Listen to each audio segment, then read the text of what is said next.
visi jie šakėtis, manau, kad nekādos mežos, cukver, tiek lietuviai, tiek Latvijai, estai, tai čia estukai labai greiti, Vorobjovas greitas.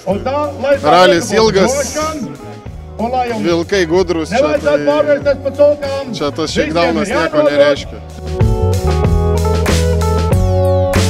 Aš šeikdaunų nelabai sekęs, turėjom šiokių tokių nuotykių, tai negaliu pavadinti šeikdauną treniruotės. Skleisi nuotykius? Nuotykius turėjom pilną mašiną vandens. Kur? Jo, vieną pakelio neužsuko dangtelio ir pas mus mašinai pilna pribėgo vandens. Mano net kulnais išlapo, tai nesupratau, kas vyksta, galvoju, gal baloj kokiai paskendom, nes balų buvo vakar.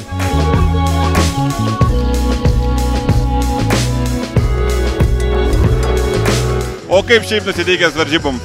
Tai viskas puikiai, išsimiegoja, budrumo nepraradę, tai važiuosim, žiūrėsim. Tokie greiti greičio ruožai pirmi du, kur tikrai pabūsim jau iki galo, sušilsim, pirmą prakaito lašą nusivalysim, manau, tai viskas gerai, prieš akis daug dar kilometrų.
Pirmus du greičio ruožus, du ratus per pirmus du greičio ruožus, tiksliau, pradūrėme, tai važiavome tokie kažkokie, tai, sakykime, kovojantis patys su savim, su keliu, su padangom. Trečiam, ketvirtam jau šiek tiek geriau biški važiavosi. Miesto greičio ruožą atvažiavęs, supratau, kad reikia pasilinksminti, nes kitaip rytoj užsigrūzinęs būsiu ir naktį neužmigsiu. Nu, tai, žodžiu, žiūrovom daviau biški vaizdų, teko nemažai padriftinti, tai slydom daug. Manau, turėjo būti efekto žiūrovom. Antrame greičio ruože per greitai įlėkėme, gal ne per greitai, gal normaliai įlėkėme, bet buvo daug palaido žvyro ir paprasčiausiai slystant šono susistūmė tas žvyras ir užkirto, galim sakyti, ratus ir praktiškai sustojus apgriuvome per stogą. Aišku, dėkingai. Iš karto ant rato, jungiam pavarą ir važiavam toliau. Tai laiko atšilį labai daug nepraradome, bet piniginių bus reikalų. Ar galėjo būti geriau? Galbūt galėjo būti geriau, ar galėjo daug būti geriau? Turbūt, kad nelabai.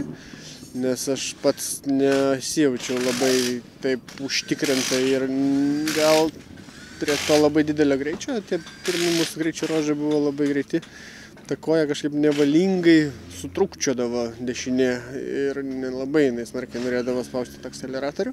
Tai pirmose dviejose greičio ruožuose šiek tiek turėjome pavalgyti sekundėlių. Sakiau, nieko nevalgiau, iš tikrųjų valgiau.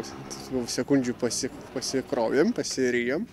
Po to jau kažkaip tai permastyta viskas buvo, perdėliota, prioritetai, gal reikia biškį prizikuoti. Prizikavom, galų gale tas emocinis, vidinis noras lėkti ir neatleisti akceleratoriaus tam tikrose vietose, jisai atsiradinėja po šiek tiek. Ir kai jis atsiradinėja, tada ir tas laikas gaunasi kažkoks tai logiškas.